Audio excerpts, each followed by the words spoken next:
Hello and welcome to Miniep. I'm your host, Blake, coach of the Youngies Yaks, and I'm joined by Clinton. How are you, Clinton? I'm coach of Dash's Dogs. I'm well, Blake.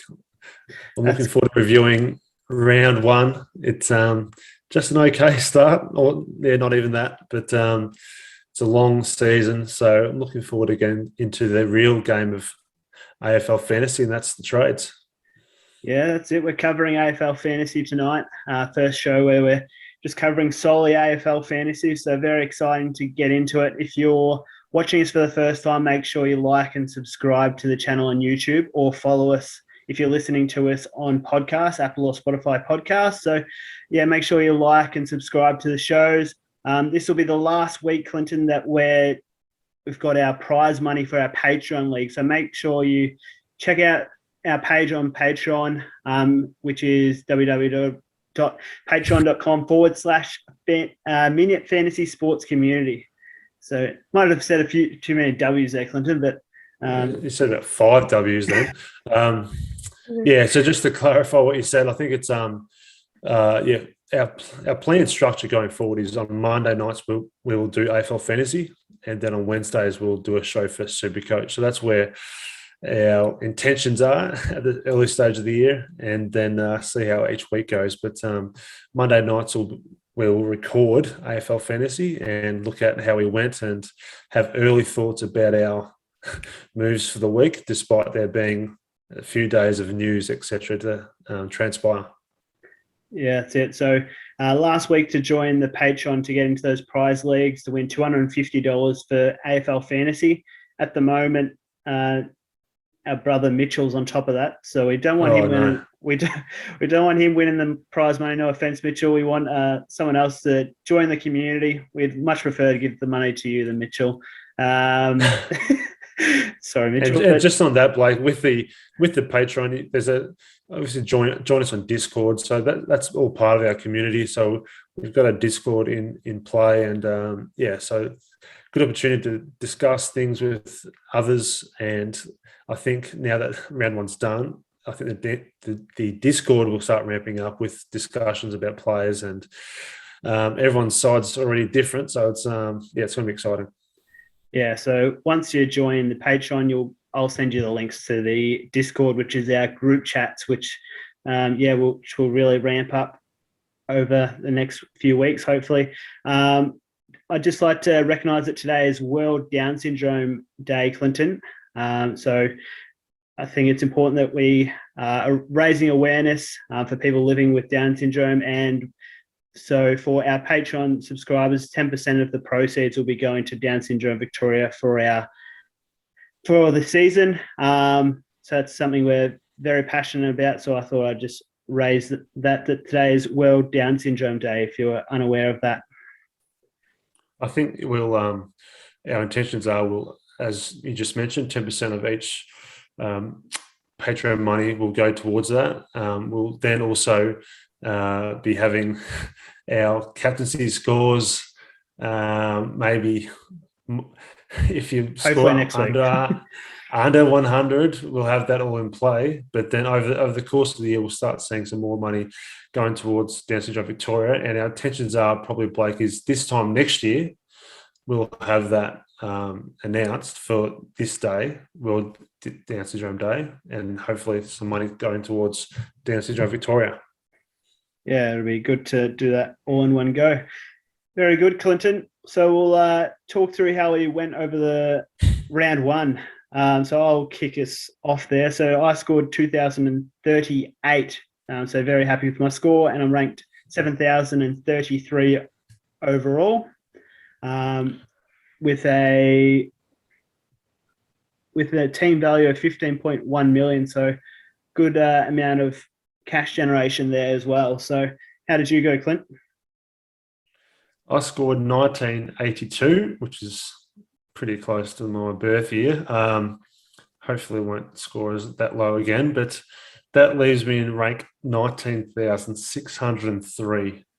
So, yep, a bit of work to do. Definitely some players who are firmly on the chopping block early, and there was a large scores going around, so I'm hoping to bring in some more players who scored well, because there was some free-flowing footy in round one.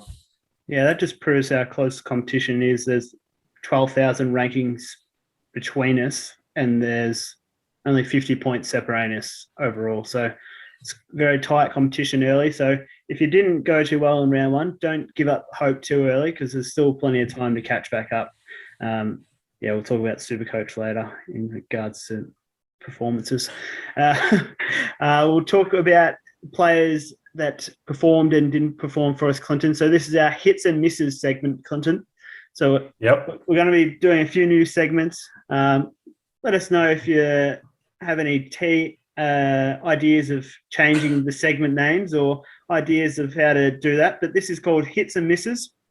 So I'll kick off with my best hit for my number one hit for the round, which was Petrarca scoring. In the first game, he scored 142. We'll get back onto that later, but I should have captained him. He scored 142. My second best one was my captain in the end, which was Zach Merritt, scoring 119. And my third, who was only in 9.9% of teams and the second highest scoring ruckman overall, was Rowan Marshall. So a few sort of unique options there. Merritt was only in 4.4% of teams and Marshall less than 10% as well. So very happy with those three players there. Do you want to go through some of your hits first, Clinton? My hits, Blake. I shouldn't underestimate Jack McRae. So he scored me 120.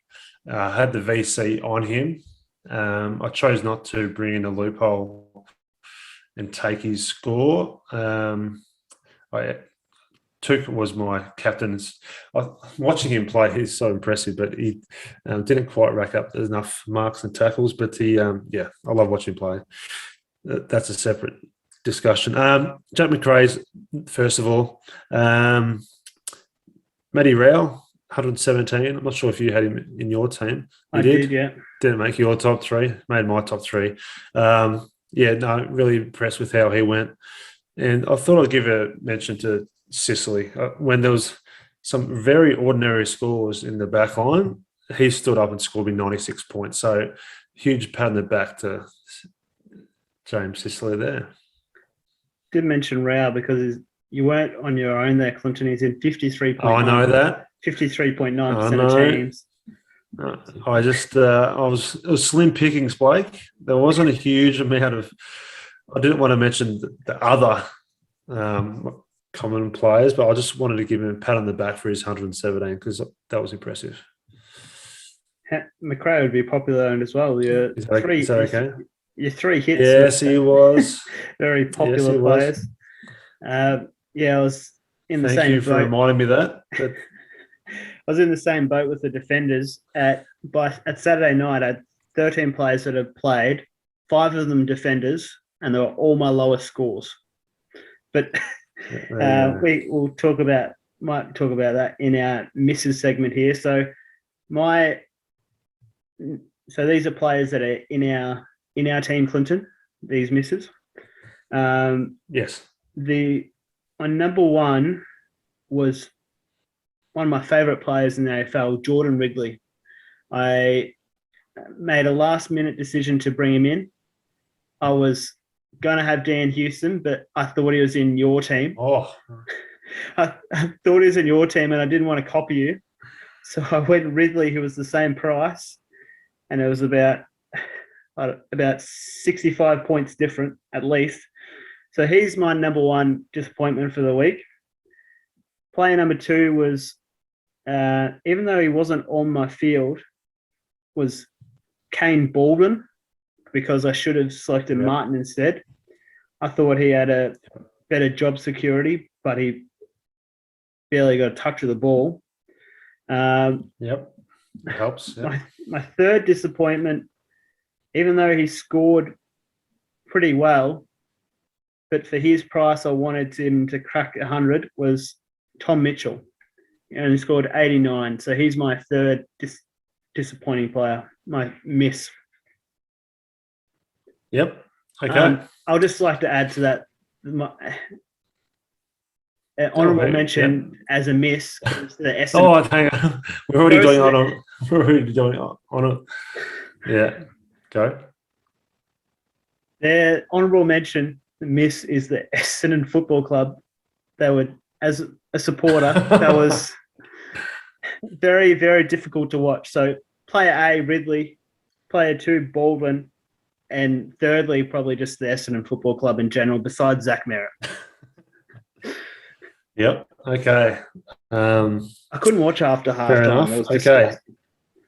I didn't even see Nick Martin kick 4 goals in the second half. Couldn't watch it. Not not an ideal start to round 1 for the Bombers. Let's go with my misses.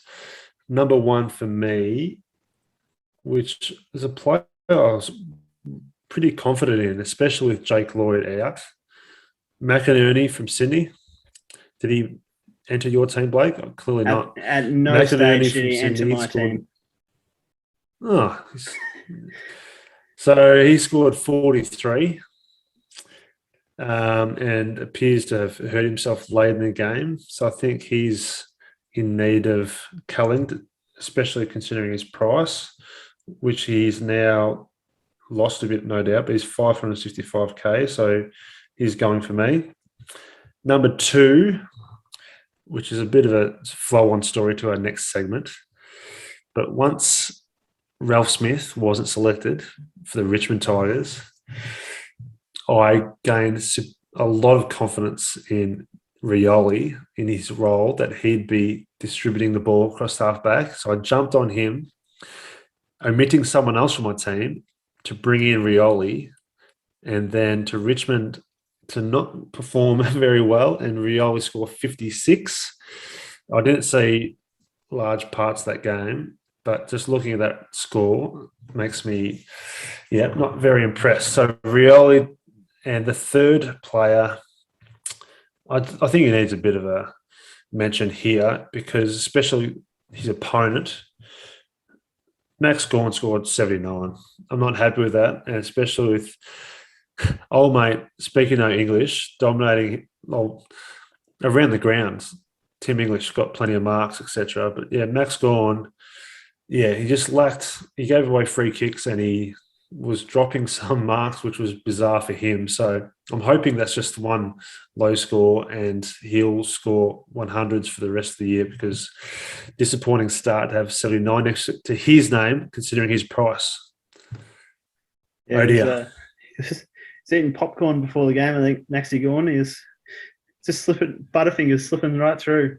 I was very glad. We wasn't alone. There was across the whole round. There was a warm weekend, so that was happening across the whole weekend.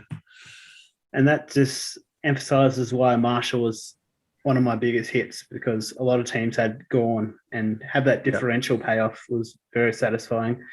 And in regards to Rioli, he looked good when he had the ball in hand. He took off at one stage and hit it. He ran 50 metres and hit a target forward 50, but he just didn't touch it enough. It's like he was scared of the ball half the time. He looked good when he had it. I saw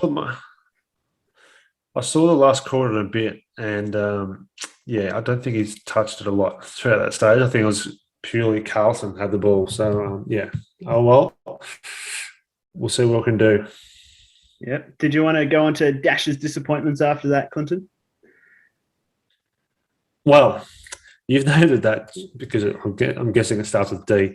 It's not. It's just about looking across the entire team, and there's several names there we didn't mention who needs a pat on the back. The likes of Rochelle, Martin from Essendon, Hayes for St Kilda. They're the players who need a pat on the back, but we didn't mention them. But in terms of anything that I could have done better, players that I had, I'm sure everyone juggled their team around. So this is my disappointment. I think this is I think next week going forward, we can reflect on our trades and how we went and discuss in terms of our disappointments, how we traded. But in terms of this week, for me, as I just mentioned, I was gloating about Dan Houston on this show last week. You were. And that's why I was very surprised. I was pretty damn confident that he was back to his full fitness and he was going to roam around and get lots of the ball. And then prior to the the second game, when Ralph Smith wasn't picked, I needed a juggler on my team. I thought, Rioli's going to get lots of the ball. I need to get him in. He's cheap price. I need to get him. And I decided to keep the likes of Whitfield, who we didn't mention, who also scored poorly.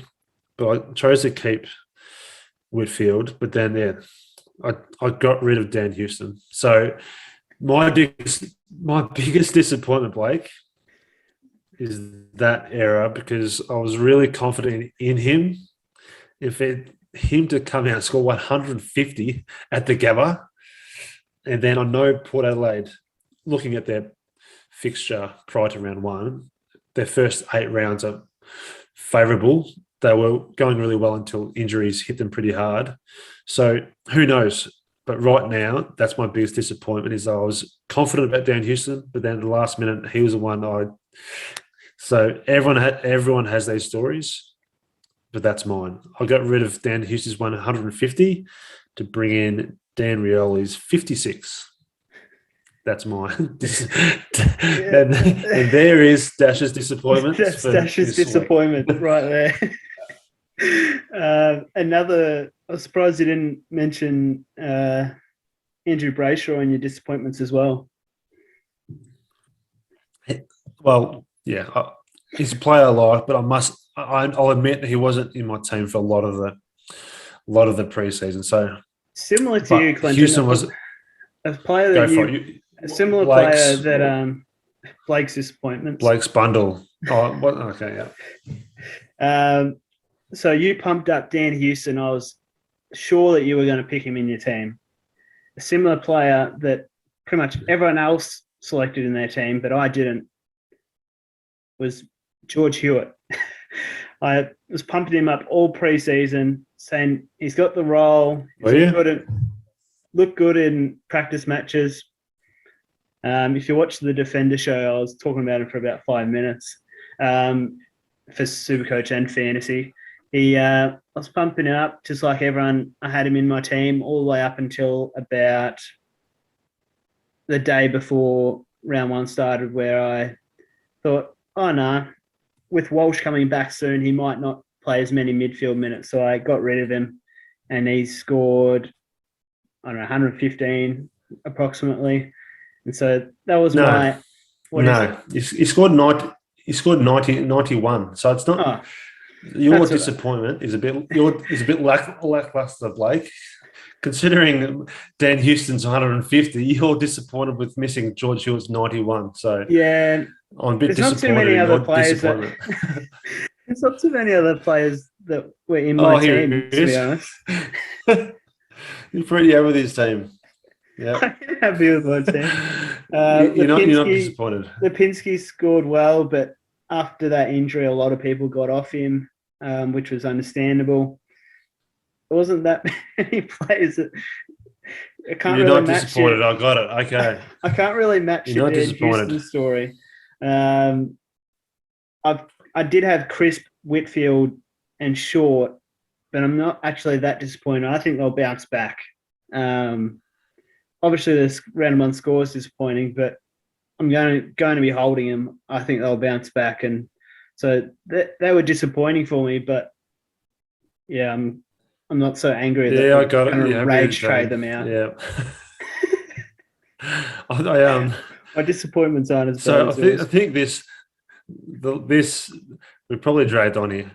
Yeah, I was going to say one more thing. So in terms of leagues, I'm actually in the Bacon Cup with the boys from the Traders, and my biggest hit from the weekend is that I won my matchup by 1 point. So that's probably my biggest hit of the weekend, is that my opponent scored 1981 and I picked him by 1 point. So that's my biggest hit. There you go.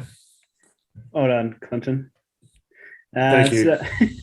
So next segment is Blake's Breakevens, where I pretty much just discuss the players with the best break-evens going into round 2. So I hope you enjoy this, Clinton. So looking forward to it. player that I'll be bringing into my team, Nick Martin's got the lowest break even of negative 44, negative 44 after scoring 130. Hayes, negative 31. You don't have him. I don't have Martin, no. Out of Yep.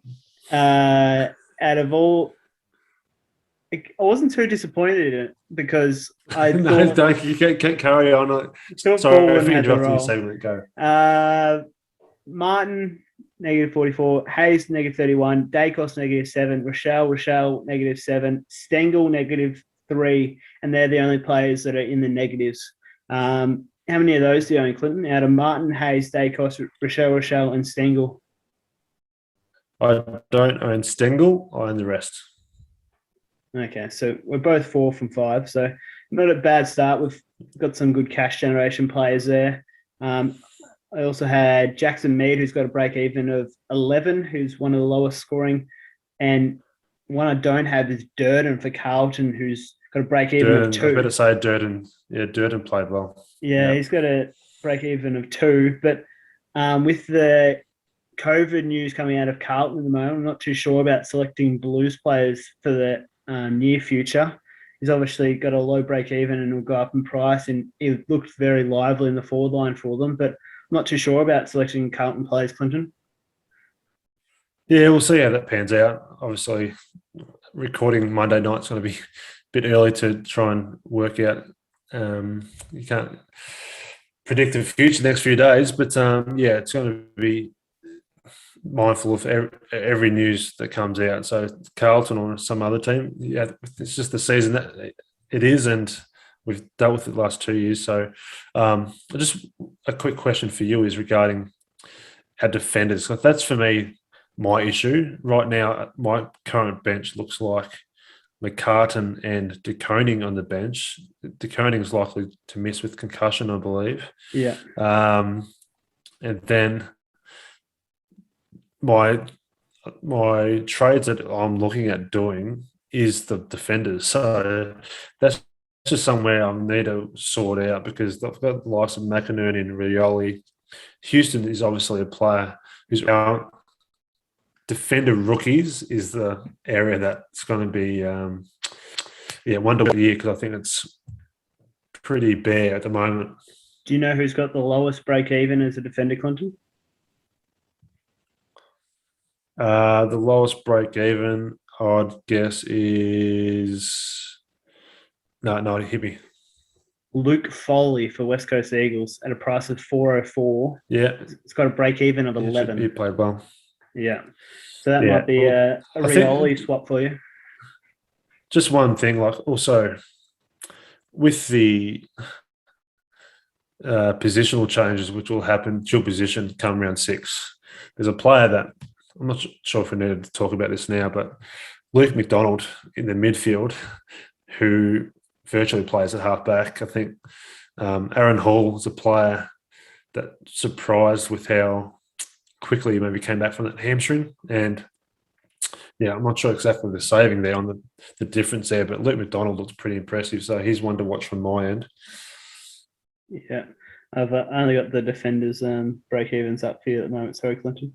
No, it's important to mention because he'll have defender status come around 6. So especially but with you're right. the bare amount of defender rookies we've got there.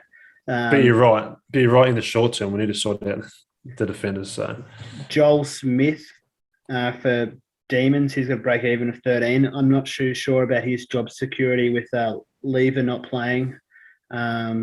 McCartan 18, and then the next best that no one else even has a break even below 25. So then it goes through all the rookies that haven't even played. And then you got Nick Murray, who's got a break even of 27, and he's still priced at 354. So your options are pretty bare. I think the biggest watch for me this week would be Port Adelaide. They had several injuries. I'm predicting Sam Skinner will replace Illyria. And then the other one is Sin, who potentially could come in also. So I think they're the players who could save the day. So come selection, I think the Port Adelaide boys may save the day down there. Yeah, I like Jackson Mead's job security now after a few injuries there at Port Adelaide, which is handy that I had him early. In terms of watch list, I don't have too many defender rookies on my field. I've only got Paddy McCartan on field in defence, and I think his job security is pretty safe there. Who's your bench? I've got Gibcus. Okay. And also De Koning. So De Koning, we suspect he's going to miss this week, and he's hasn't even gone up in price after last week's score of 20, and he's in 67% of teams. So might need to trade him on. I think Gibcus for me was personally more of a Supercoach option than AFL Fantasy. So I avoided him. And yeah, it's just about how you spread your funds. And you're right. Yeah, there's not a lot of rookies. And yeah, I think that I'm hoping the Port Adelaide boys save the day. So in terms of your trade-ins, I'm guessing Nick Martin. It's Nick Martin, isn't it? Yeah, Nick Martin will be your priority number one. He's coming, no doubt. Yeah. Anything else you're looking at for your, or who you're looking to trade at?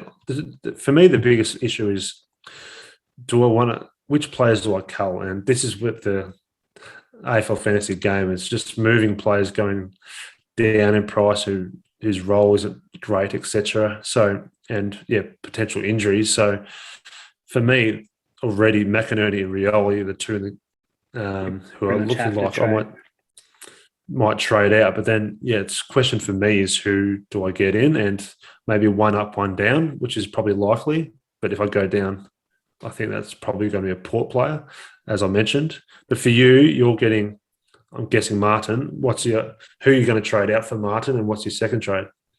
Yeah, so my trades that I'm looking to do at the moment, Clinton, to get the most cash generation, I believe Jay Ward's picked up a ankle injury for Hawthorn. He's at 284K. So for cash generation purposes, I'm going to go him down to Nick Martin, and I'll be able to do that by using my utility position to swing him around. So Jay Ward to Nick Martin, and my other one, so that only leaves me with 22K. And for cash generation purposes, the best thing to do would be moving Baldwin onto Durden, as already mentioned, with the low break even. Ideally, I'd like to get rid of De Koning, but there's not really going to be an option there for under 230K as a defender. So, yeah, that's what I'm looking to do. We did have a question through our Discord, Clinton, of who are the top 5 essentials that you must get in this week if you haven't got them. So we pretty much cover that with the break-evens, I think, with Martin, Hayes. Even with Hayes, I think that was out of the ordinary. I don't see that happening, him scoring over 100 too many times for the rest of the season. I think Ryder will come back and take his position once he's ready and available. That's my opinion. I think you still need him. Like, you still need to get him this week because he's going to make money, and if he was pretty impressive, and so I can't see him going out of that team. So in terms of the money game, I think, answering the question, I think he's a must-have. Martin is a must-have. Rochelle has gone up a lot of money already, but he's a must-have. That's the three main. Dacos, and you think people started Dacos and Horn Francis, but yeah, if you didn't have Dacos, answering the obvious, but they're the ones. Yeah, the other one, I think Brodie's a bit of an iffy one, depending on what Freo will do and his bench time in the fourth quarter. But Cherry for Kangaroos, with his ruck role, and he was the more dominant ruck in terms of ruck time. I think they'll. Yeah, I'm not sure if CCJ will stay in the team personally. So I think Zeri, I personally think also a must-have, because I think he'll continue to go up in price. That's just me. Yeah, it's already up to 301K, and it's got a break even of 19. Probably the other one, but just because he's the lowest defender option who's actually scored half decent is Paddy McCartan. If you didn't have him, I don't know how you've been able to structure a team without him, to be honest, because he's pretty much one of the other must-haves. I was just trying to find Will Brodie's break even, which I thought would be pretty interesting, but can't quite see it there at the moment. He scored 77 and, he barely scored in the last quarter. So the big question is his time on ground. And, so that was just the interesting one from that game. And I picked him, and I'm keen for him to stay on my team, hopefully for a few more weeks until Fife gets back potentially. But he's got a break even of 30. Yeah. It all depends on your priorities, and if you've got the other must-haves. I'm not sure if I'll be running out to get on Brodie into your team right now. Yeah, I agree. What about Stengel, 344k? Yeah, I didn't see the game. I didn't see the second half. So I have to find out a bit more about his exact role, but Crumbing small forward. Yeah, it's a risky pick, and maybe just had an easy matchup in round one. So can't argue with you. No, that was a joke there. So they're the players you should be getting if you're fair dinkum about making money and being competitive come the second half of the year. I think they're the must-haves. And then, it's about correcting mistakes. And for me, I think I'm in a position to correct a couple of mistakes because I've got majority of those players. So, as I mentioned earlier, I think I'll be definitely going one up, one down of those defenders. You reckon Rouse a must-have as well if you don't own him? Good question. Yes, I think he is. He was very, very impressive. He was a machine. I'm very proud to be a Miller owner, but I'm just as proud of the fact that Rouse, he was awesome. So, especially the Gold Coast are a team the last few seasons. They always seem to play quite well the first month or so. So hopefully we can ride that wave, especially with those two for a while. How did Witsy go? Impressed. Yeah. So you say that with a smirk on your face. He did really well against Nick Nat, and if there's any doubt about his coming back from injury, he was very, very important for them in the middle. And if there was one player for the West Coast that was going to be a risk for the Gold Coast win, it was probably going to be Nick Nat. So no, Witsy did his job, and right now I'd say the set and forget in the rucks has failed, but it's a long year, and we'll see we'll see in a month's time if we're saying the same thing, because potentially the likes of English and Witsy may drop off a little bit, but who knows? Yeah, that's it. Well, that pretty much covers AFL Fantasy for this evening, Clinton. Like we already mentioned on the show, we'd really appreciate it if you went onto the Patreon and at least checked it out and subscribed to it so you can get into our prize leagues and, more importantly, get involved in the community so you can be a part of our group chats. And, we're sending through messages over the games, talking about players. So we love talking about AFL Fantasy as much as we can. So we'd love you to be a part of it. Just make sure you subscribe to the channel, however you're watching or listening to us today as well. Anything further to wrap up there, Clint? No, just to remind everyone that there's not a huge amount of people in our Patreon league, and there's lots of money on offer. So that's a good reason to join. If you're watching or listening to this for the first time, you've got till this Thursday night to enter. And then throughout the year, obviously, we'll continue to appreciate people's support. But right now, if you want to go in the running for that money, you've got till this Thursday. Yeah, absolutely. It just reminded me to say thank you to the patrons that did subscribe to the AFL Fantasy League there, Clinton. So thank you to Mitchell, Adam, James, Scott, and Aaron. So thanks for joining our league there. Good work, Blake. Good luck this week with your trades in your perfect team that you've assembled. Thanks, mate. Good luck for round 2. Right.